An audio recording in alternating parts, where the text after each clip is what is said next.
Hey, what's up guys? Rippedskateboarders here. Here's one of them fuck boys right there.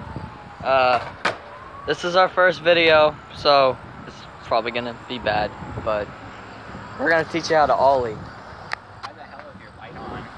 I don't fucking know. Just go, fool. Alright, so the first thing you wanna do, like... Yeah. You wanna practice... I'm sure you all know your foot position. You want it somewhat like that, and the ball of your foot on the back of the Make sure your tail. foot is not... Make sure your heel is not on the tail. Yeah, you want the ball of your foot.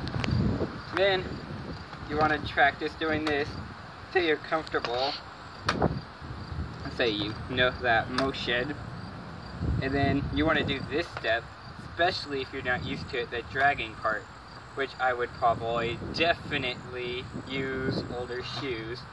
Or, Yeah, because it can't scrape up your shoes. yeah, you don't want to scrape up your shoes, practicing the twisting your foot like this and pulling it up. Then pop it with you. It's basically a jump. You don't want to like shove your foot down or anything. Just want to like jump, and the weight you put down on it pops it.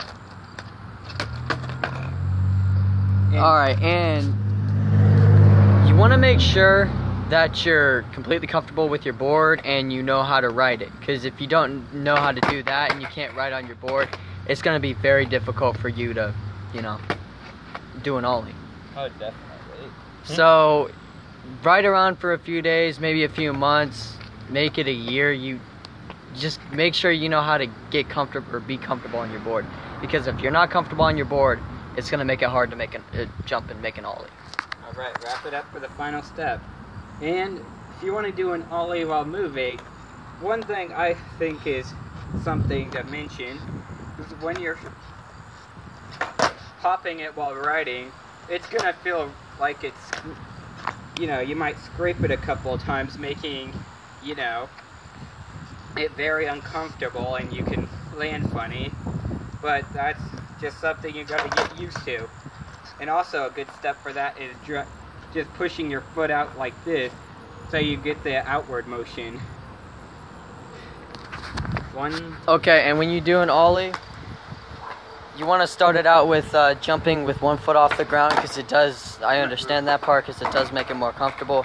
But you're going to have to face your fears and actually jump while, like, jump and do that, because if you don't, it's going to mess you up. And you also have to make sure your foot posture is on the right thing. If it's not, it's going to mess you up as well. And you have to have perfect timing. So put all that together along with the jumping and the slide, and you should have yourself a perfect Ollie. But it does take time. So what Brian's doing over here, even though that was bad, Yeah. something like that. And keep your shoulders straight. You don't want your shoulders turned, or you're going to turn. You're not trying to do a 180. You're just trying to practice an Ollie first. Oops, what was that? I